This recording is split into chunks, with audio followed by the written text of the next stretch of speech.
우리에게 주시는 하나님의 말씀은 요한복음 7장 53절에서 8장 11절 말씀입니다. 다 각각 집으로 돌아가고 예수는 감람산으로 가시니라. 아침에 다시 성전으로 들어오시니 백성이 다 나아오는지라.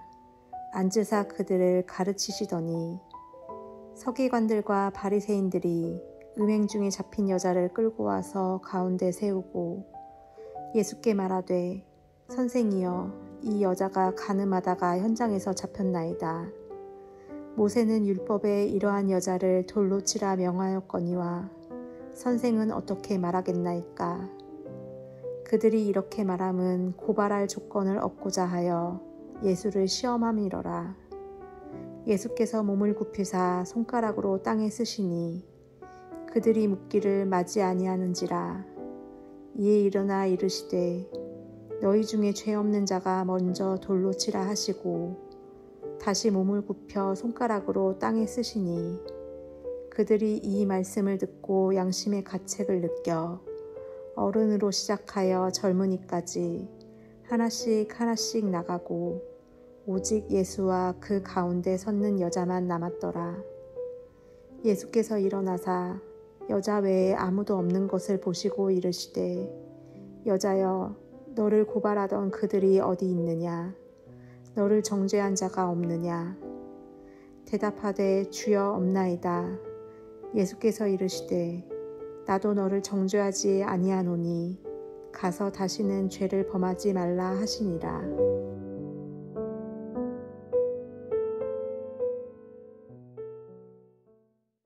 성경을 읽다 보면 서로가 모순되는 구절들이 종종 나타납니다. 그 중에 가장 우리가 이해하기 어려운 부분이 있는데 그것은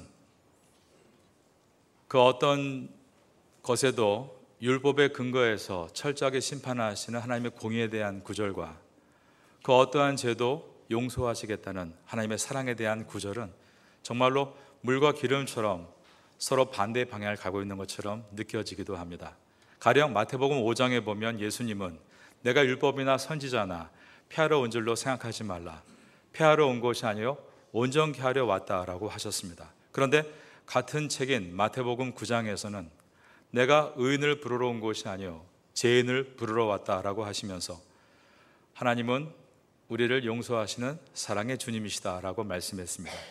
같은 책 안에 서로 다른 말씀이 밀어내는 것처럼 나타나 있는 것입니다. 오늘 본문은 그와 같이 서로 반대의 방향을 가리키는 것처럼 보이는 하나님의 공의와 하나님의 사랑이 어떻게 하나 될 수 있는가를 가르치는 매우 귀중하고 소중한 말씀입니다. 하나님의 공의, 즉 하나님께서 율법을 따라 심판하신다는 것과 하나님의 사랑, 하나님께서 은혜를 따라 용서하신다는 것이 어떻게 하나가 되어 구원에 이룰 수 있는 것인가? 죄인들은 반드시 벌하셔야 되는 공의의 하나님과 죄인들을 끝까지 용서하시려는 사랑의 하나님이 어떻게 조화를 이루어서 구원을 완성해 내시는가에 대한 중요한 말씀이 오늘 본문에 나오고 있는 간음하다 붙잡힌 여인의 이야기입니다. 이제 오늘 본문으로 들어가 보도록 하겠습니다. 오늘 본문은 7장의 마지막 절인 53절부터 시작됩니다. 다 각각 집으로 돌아가고 예수는 감람산으로 가시니라. 사람들은 각각 자기로 집에 돌아가고 있는데 예수님은 감람산으로 가셨습니다. 여우도 굴이 있고 공중의 새도 집에 있는데 나는 머리 들 곳이 없다라는 말씀을 보여주고 있는 모습입니다. 예수님은 우리의 구원을 이루시기 위해 자신의 부유함을 내려놓으시고 스스로 가난의 길로 내려가셨습니다. 고린도후서 8장 9절에 기록되어 있는 말씀입니다. 우리 주 예수 그리스도의 은혜를 너희가 알거니와 부유하신 이로써 너희를 위하여 가난하게 되심은 그의 가난함으로 말미암아 너희를 부유하게 하려 하심이라 라고 되어 있습니다. 여기에서 예수님께서 가시는 가난의 최종 목적지는 십자가이고 그 십자가를 통해 우리가 얻게 되는 부유함의 최종 목적지는 구원입니다. 그러므로 구원은 오직 예수님께서 십자가에 오르심으로 이루어지는 것임을 고린도후서 8장 9절은 말씀하고 있고 오늘 본문 요한복음 8장 1절은 예수님은 그러므로 편안한 자신의 집이 있는 북쪽 갈릴리가 아니라 남쪽 유대 땅 예루살렘에서 가까이 있는 감람산으로 들어가심으로 십자가를 향해서 계속 전진하고 계심을 보여주고 있습니다. 이어지는 8장 2절에 보면 예수님은 예루살렘 성 안에 있는 예루살렘 성전 이제 그 안쪽으로 전진해 들어가십니다. 아침에 다시 성전으로 들어오시니 백성이 다 나아오는지라 앉으사 그들을 가르치시더니 예수님께서 성전에서 사람들을 가르치고 계실 때 바리새인들과 서기관들이 가늠 중에 잡힌 여인을 잡아서 예수님 앞에 데려온 것입니다. 3절입니다. 서기관들과 바리새인들이 음행 중에 잡힌 여자를 끌고 와서 가운데 세우고, 바리새인과 서기관은 율법을 수호하는 자들의 대표 명사입니다.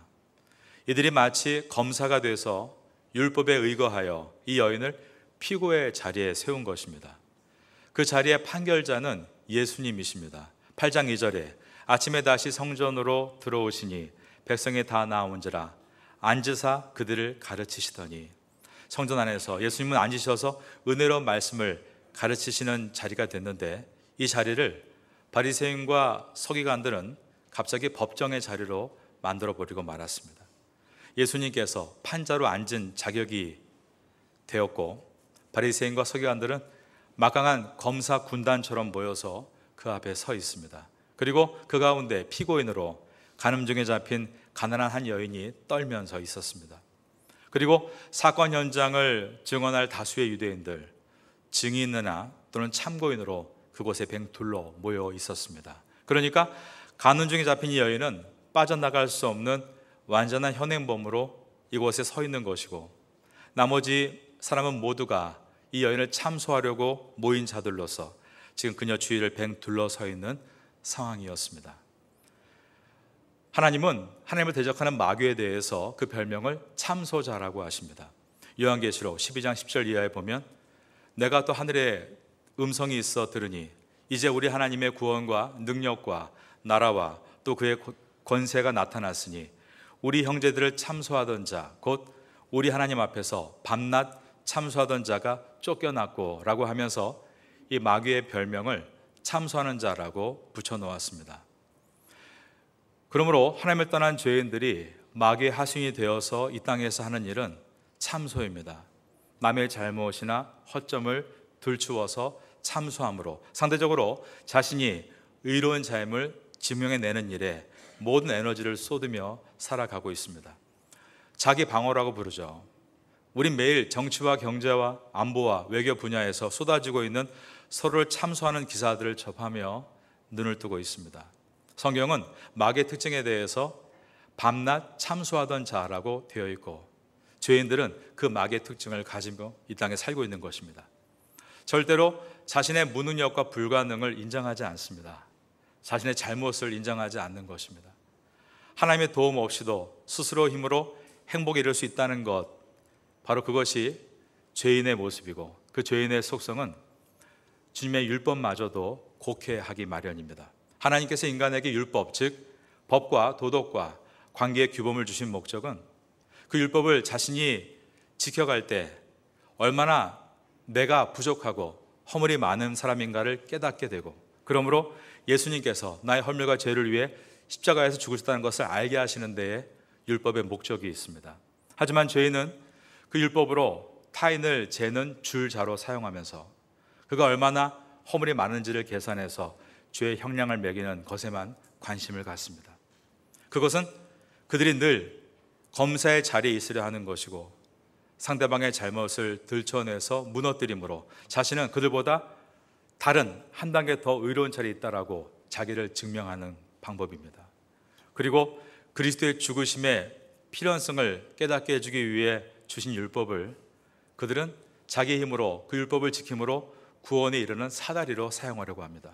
율법을 잘 지켜서 의로운 삶을 삶으로 사람에게도 칭찬받고 하나님께도 인정받아 한 발 한 발 사다리를 딛고 올라가 구원을 완성하는 것을 인생의 목표로 삼는 것입니다. 성도는 예수님의 십자가의 복음을 믿고 죄인인 내가 구원을 받았기 때문에 그 은혜에 감사하기에 바르고 의로운 삶을 살려는 사람들이다. 그런데 아직도 내가 구원을 받지 못했기 때문에 구원을 얻기 위해서 바르고 의롭게 산다는 것은 기독교의 복음이 아닌 것입니다. 나의 바른 행위를 통해서 구원을 얻을 수 있다는 주장을 행위 구원이라고 부르고, 이 행위 구원론은 십자가의 복음을 제외한 모든 고등 종교의 기초를 하고 있습니다. 심지어 교회 안에도 이런 행위 구원론이 일어난 적이 있었는데 가장 대표적인 것이 중세시대 때입니다. 기독교의 구원은 로마서의 말씀과 같이 아무 자격이 없는 내가 십자가의 은혜로 의롭다고 칭함을 받는 그 칭의로 시작해서 거룩한 생활인 성화를 거쳐 구원의 완성인 영화로 가는 믿음의 여행입니다. 그런데 중세시대 때 교회는 구원의 여행을 칭의와 성화와 영화가 아닌 먼저 성화를 거치고 그리고 나서 칭의에 이르고 그리고 영화된다라고 가르쳤습니다. 즉 인간의 선한 행위를 먼저 하나님께 보여드림으로, 즉 성화를 거칠 때 하나님께서 보시고 그래 넌 참 의롭구나, 칭의를 하나님께서 인정해 주시면 그 다음에 영화가 된다는 구원의 여정을 가르친 것입니다. 그러기에 사람들은 구원을 받지 못할까 봐 두려워서 항상 자기 의로운 행위를 교회 앞에 보여주어야 했고, 죽는 순간에도 내 행위가 하나님께 의롭다고 인정받지 못할까 봐 자기의 구원의 확신을 갖지 못한 채 죽음에 이르기도 하였습니다. 그러기에 16세기 때 중세교회는 불확실한 신도의 마음을 이용해서 면죄부를 하는 가장 엄청나고 정말 고통스러운 범명을 저지르게 되는데, 그들은 이 문서를 판매하면서 이렇게 말을 했습니다. 면죄부를 산다면 죽은 당신의 부모님이 연옥에서 천국으로 한 계단 올라가게 된다라고 말을 한 것입니다. 오늘날 교회 중에 이렇게까지 곡해하진 않는다 할지라도 이런 말들을 교회에서도 듣게 됩니다. 많이 봉사해야 된다, 그러면 하나님께서 복을 주실 것이다 라고 말하는데, 이것은 순서가 바뀐 것입니다. 우리는 이미 구원의 복을 받았기 때문에 그 은혜의 감격으로 각자에 맡겨진 일을 봉사하는 것이지, 우리가 구원을 얻기 위해서 그러한 수고를 하는 것은 아닌 것입니다. 오늘 본문에 나오고 있는 사람들은 모두가 행위 구원론을 가진 사람들로서 자신들도 완전한 행위에 이르지 못하는 것을 알면서도 타인의 잘못된 행위를 비판하고 그를 율법 앞에서 세워서 돌로 쳐 죽이려고 했습니다. 오늘 본문에 간음하다 잡혀온 사람이 남자는 없이 여자만 혼자 서 있습니다. 남녀의 간음이란 분명 은밀하게 진행되는 죄이고 함께 동반한 두 사람 이상의 죄가 물어야 맞습니다. 그런데 이 간음한 남자는 아마도 운 좋게 이 여기서 빠져나간 것으로 보입니다. 그는 자기에게 행운이 왔다라고 생각했을 것입니다. 간음 현장을 적발한 사람들은 자기들이 행운을 잡았다라고 생각했을 것입니다. 하지만 오늘 요한복음의 말씀은 자신의 죄가 예수님 앞에 드러나고 있는 이 여인은 구원의 길을 얻게 되었고, 자신의 죄는 숨기면서 남의 죄를 들춰내는 여인 이외의 모든 사람들은 구원에서 떠났다라고 기록하고 있습니다. 오늘 본문 가운데 8장 4절과 5절을 보겠습니다. 예수께서 말하되 선생이여 이 여자가 간음하다가 현장에서 잡혔나이다. 모세는 율법에 이러한 여자를 돌로 치라 명하였거니와 선생은 어떻게 말하겠나이까. 예수님은 참선하는 자들의 말을 들으시고는 몸을 굽히셔서 땅에다 무언가를 쓰시기를 시작하셨습니다. 6절입니다. 그들이 이렇게 말하면 고발할 조건을 얻고자 하여 예수를 시험함이로라. 예수께서 몸을 굽히사 손가락으로 땅에 쓰시니, 하나님께서 당신의 손으로 무엇인가를 쓰신 사건이 성경에 3번 등장합니다. 첫 번째는 시내산에서 돌판에 십계명을 쓰신 사건입니다. 두 번째는 다니엘 시대에 바벨론 왕 벨사살 앞에서 벽에다 메네 데겔 우바르신이라고 쓰신 사건입니다. 그리고 마지막 3번째는 오늘 본문의 사건으로 군중이 간음한 여인을 참소할 때 그들 앞에서 예수님께서 몸을 굽히사 무언가를 쓰신 사건입니다. 첫 번째 사건, 우리가 알고 있는 것처럼 하나님께서 시내산 위에서 인간이 지켜야 될 율법, 즉 십계명을 돌판에 쓰실 때였습니다. 그런데 산 아래에서 이스라엘 백성들은 주님의 때를 기다리지 못하고 애굽에서 보았던 풍요의 신인 아피스 황소 숭배를 기억해서 금송아지를 만들어 섬기고 있었습니다. 그리고 금송아지를 가리켜 이가 우리가 애굽에서 건져냈던 섬겼던 여호와다라고 하며 노래하며 춤추며 하나님의 이름을 망령되이 일컬게 했습니다. 이 죄악의 현장에서 모세가 거룩한 그분의 율법을 돌판에 새겨서 가지고 내려오고 있었습니다. 하나님의 율법은 죄와 공존할 수 없습니다. 그러므로 모세는 죄악된 자리에서 그 율법의 돌판을 깨뜨립니다. 모세가 돌판을 깨뜨린 것을 가지고 모세가 너무 인간적으로 화를 참지 못했다라고 생각하시는데, 그것이 아니라 이것은 율법은 죄와 함께할 수 없다는 것을, 또한 죄를 심판한다는 것을 보여주는 상징적인 사건이었습니다. 두 번째로 바빌론의 벨사살방 잔치에 하나님의 손이 나타납니다. 다니엘서 5장에 보면 하나님의 성전에서 가져온 예배 쓰던 금과 은그릇에 벨사살이 술을 따라 마시고 우상을 찬양하며 하나님의 이름을 망령되이 일컫게 하자 벨사살 앞에 하나님의 손이 나타납니다. 엄밀하게 번역하면 하나님의 손가락이 나타났습니다. 그리고 하나님의 손가락이 그가 마주보고 있는 바벨론 성벽에 글자를 후벼파기 시작하는데, 그 내용은 메네, 메네, 데겔, 우바르신. 글자의 뜻은 메네, 하나님께서 이미 임금의 나라를 계산하셔서 셈이 끝났다는 뜻이고, 데겔, 하나님이 임금을 저울에 다셨을 때 부족함이 드러났다는 뜻이며, 바르신, 임금의 왕국이 둘러 나뉘어 메대와 파사, 즉 미디아와 페르시아 사람에게 넘어갔다는 뜻이었습니다. 이 심판의 메시지 있고 난 바로 몇 시간 후 그날 밤 성을 이미 둘러싸고 있던 미디아의 다리우스는 성벽을 넘어 벨사살을 죽입니다. 그러므로 두 번째로 나타나신 하나님의 손도 하나님의 율법에 근거한 심판을 상징하는 것이었습니다. 이처럼 하나님께서 무엇을 쓰셨다는 것은 율법을 통한 하나님의 심판을 의미하는 것이었습니다. 주님의 율법에 근거해서 율법의 저울에 달아 부족함이 없이 그 모든 죄값을 자기의 의로 갚을 수 있는 사람은 이 땅에 단 한 사람도 없습니다. 로마서 3장 10절에 기록된 말씀입니다. 이 땅에 의인은 없나니 하나도 없다라고 선포하고 있는 것입니다. 그러기에 오늘 본문에서도 사람들이 이 간음한 여인을 율법을 근거로 판결하라고 요구하자 예수님은 율법에 나온 대로 그녀를 돌로 치라라고 판결을 하신 것입니다. 그 이유가 레위기 20장 10절에 보면 누구든지 남의 아내와 간음하는 자, 곧 그의 아내와 간음하는 자는 그 간부와 음부를 반드시 죽일지니라 라고 되어 있고, 신명기 22장 22절에도 어떤 남자가 유부녀와 동침한 것이 드러나거든 그 동침한 남자와 여자를 둘 다 죽여 이스라엘 중에 악을 제할지니라 라고 기록되어 있기 때문입니다. 율법은 곧 하나님의 공의의 실현인 것입니다. 예수님은 율법을 근거로 해서 하나님의 공의를 선포하십니다. 간음죄에 대해서 너희들이 돌을 들어 쳐서 벌하라라고 말씀하신 것입니다. 하지만 여기에 한 가지 단서를 붙이셨습니다. 말씀하기를 다만 죄 없는 자들이 먼저 돌을 들어 그녀에게 던지라고 말씀하신 것입니다.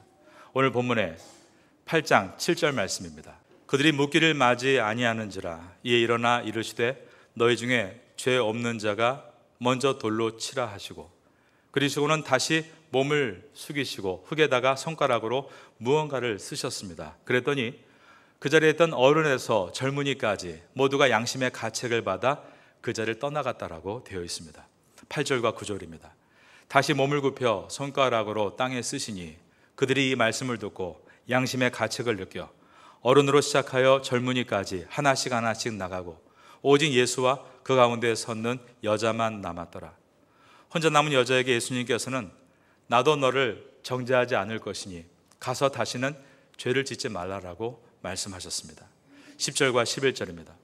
예수께서 일어나사 여자 외에 아무것도 없는 것을 보시고 이르시되 여자여 너를 고발하던 그들이 어디 있느냐? 너를 정죄한 자가 없느냐? 대답하되 주여 없나이다. 예수께서 이르시되 나도 너를 정죄하지 아니하노니 가서 다시는 죄를 범하지 말라 하시니라. 하나님의 용서가 이 여인에게 물 붓듯이 부어지고 있는 모습이었습니다. 우리가 오늘 본문을 해석하는 데 있어서 매우 중요한 열쇠가 되는 단어가 있는데 바로 8절과 11절에 들어있는 다시라는 단어입니다. 8절에 다시 몸을 굽혀 손가락으로 땅에 쓰시니 라고 되어 있습니다. 하나님께서 직접 무언가를 쓰셨다가 다시 쓰신 사건이 어디인가요? 바로 시내산의 십계명 돌판 사건이죠. 오늘 본문과 시내산의 사건이 어떠한 연관성이 있다는 것을 여러분이 느끼시게 될 것입니다. 출애굽기서에 보면은 십계명 돌판 이야기를 우리가 머릿속에 떠올려 보면 많은 도움이 됩니다. 하나님께서 직접 쓰신 돌판이 산 위에서 내려올 때 산 아래의 사람들이 금송아지를 만들고 죄를 짓자 그 즉시로 심판이 일어납니다. 무리 중에 3,000명이 죽은 것입니다. 그러자 중요한 사건이 하나가 나타나게 되는데 바로 모세의 중보 기도입니다. 출애굽기 32장 30절 이하에 보면 이튿날 모세가 백성에게 이르되 너희가 큰 죄를 범하였도다. 내가 이제 여호와께 올라가노니 혹 너희를 위하여 속죄가 될까 하노라 하고 모세가 여호와께로 다시 나아가 여짜오되 슬프도소이다. 이 백성이 자기들을 위하여 금신을 만들어 싸우니 큰 죄를 범하였나이다. 그러나 이제 그들의 죄를 사하시옵소서. 그렇지 아니하시오면 원하건대 주께서 기록하신 책에서 내 이름을 지워버려 주옵소서. 바로 지도자 모세가 자기의 목숨을 담보로 중보 기도를 드린 것입니다. 바로 이것이 오늘 본문에 들어있는 메시지입니다. 율법을 어김으로 죽어야 되는 이 간음한 여인은 이 땅의 모든 인간을 상징합니다. 모세 시대 때 율법 아래에서 죄로 인해 심판을 받고 죽어야 될 광야의 백성들이 모세의 중보 기도로 살아난 것처럼 이 땅에서 죄로 인해 하나님의 공의의 심판을 받아 지옥에 가야 할 사람들이 예수님의 중보로 살아나게 된다는 이야기가 오늘 본문의 이야기입니다. 구약의 말씀은 신약의 그림자로서 모세의 중보기도 이야기는 중보자 되시는 예수님을 상징하고 있습니다. 모세가 자신의 목숨을 담보로 이스라엘 백성을 위해 중보기도하자 하나님은 모세에게 돌판을 다시 준비하라고 말씀하셨습니다. 출애굽기 34장 1절에 보면 여호와께서 모세에게 이르시되 너는 돌판 둘을 처음 것과 같이 다듬어 만들라. 내가 깨뜨린 처음 판에 있던 말을 내가 그 판에 쓰리니, 즉 하나님께서 다시 써주신 것입니다. 그리고 이 율법의 돌판을 이제 법궤 속에 넣게 됩니다. 그리고 덮개로 그 율법을 가리게 됩니다. 그 위에 흠없는 어린 양의 피를 제물로 붓게 하셨습니다. 피의 희생으로 율법의 값을 치르는 상징의 예식을 하신 것입니다. 이것으로 죄인은 죄사함을 받았고 심판을 면한다는 모습을 보여주셨습니다. 그래서 법궤의 그 부분을 히브리 말로 카포레트라고 하는데 영어 성경은 멀시 시트, 은혜의 자리라고 번역되어 있고 우리 한글 성경은 한자를 이용해서 시은좌라고 번역해 놓았는데 베풀시의 은혜은 그리고 자리자로서 은혜를 베푸는 자리라는 뜻입니다. 오늘 본문에서 예수님은 성전에 들어오셔서 앉아 계십니다. 그 자리는 바로 덮개 부분인 시은좌, 즉 은혜를 베푸는 자리인 것입니다. 그 자리는 인간이 율법을 범함으로 죄인으로 죽어야 하는 것을 희생양의 피가 율법을 덮음으로 죄를 사해 주는 것과 같이 주님께서 직접 어린 양이 되셔서 그 죄를 사해 주시는 자리임을 보여주고 있는 것입니다. 예수님이 성전에 앉아 계신 것은 곧 십자가에서 자신이 그 희생양으로 우리의 죄와 허물을 덮어줄 것이라는 의미였습니다. 이 여인이 저지른 간음죄는 우리에게 상징하는 바가 있습니다. 간음이란 하나님 위에 다른 것을 자기 힘으로 삼으려는 모든 인간의 죄를 상징하기 때문입니다. 그날 그 자리에 모였던 모든 사람들은 모두 각자의 간음죄를 가지고 있었습니다.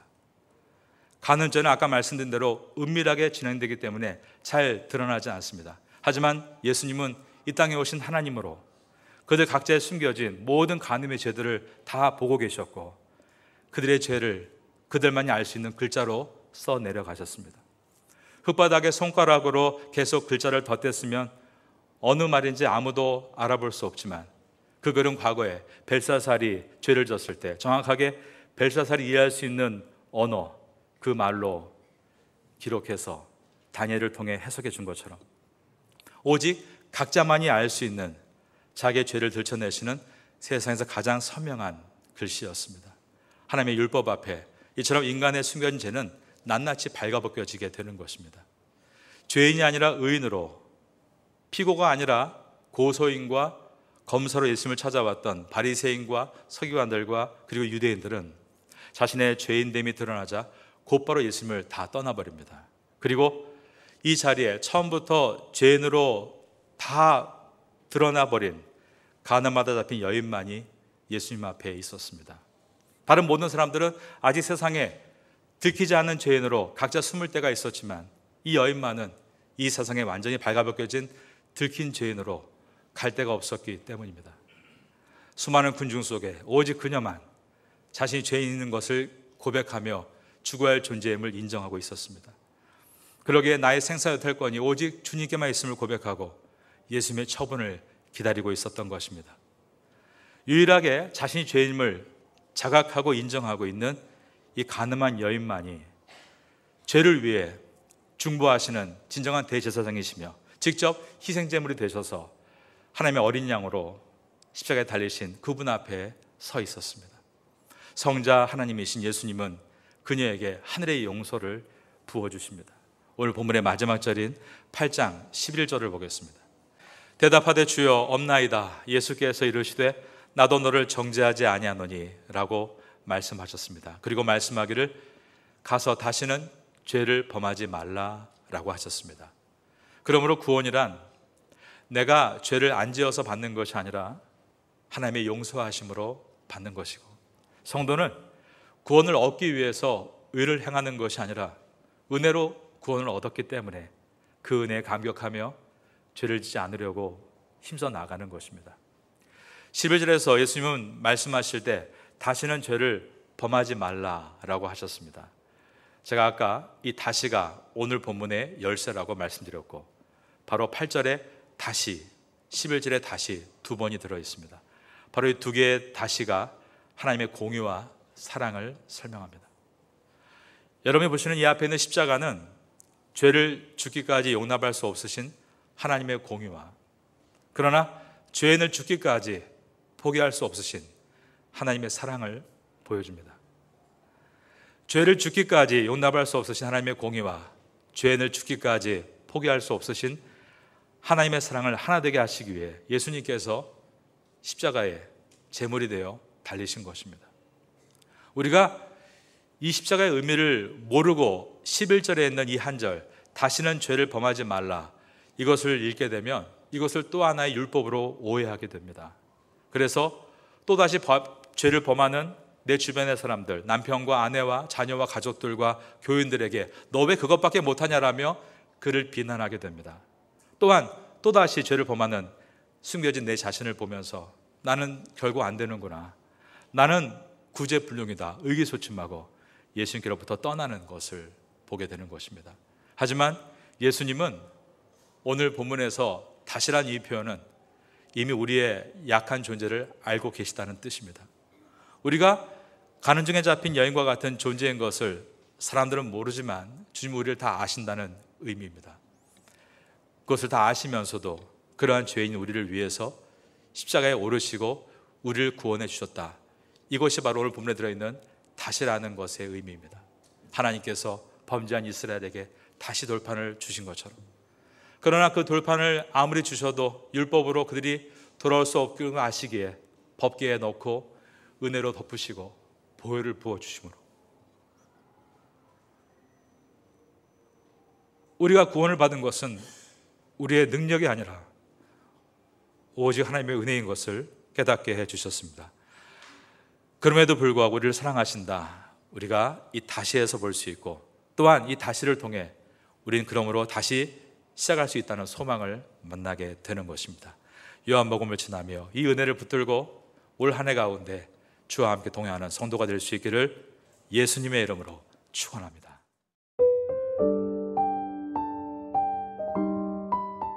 지금은 함께 기도하는 시간입니다. 1월의 공동 기도 제목은 첫째, 신년 특별 새벽 기도회를 승리롭게 잘 마치게 하소서. 둘째, 어린아이에서 어른에 이르기까지 뜨겁게 기도하는 교회가 되게 하소서. 셋째, 각 부서들이 1년 사역을 놓고 열심히 주님의 뜻을 구하게 하소서. 넷째, 개인의 사업과 학업과 건강을 위해 하나님의 지혜를 구하게 하소서. 말씀을 붙잡고 기도하는 귀한 시간 되시기를 소망합니다.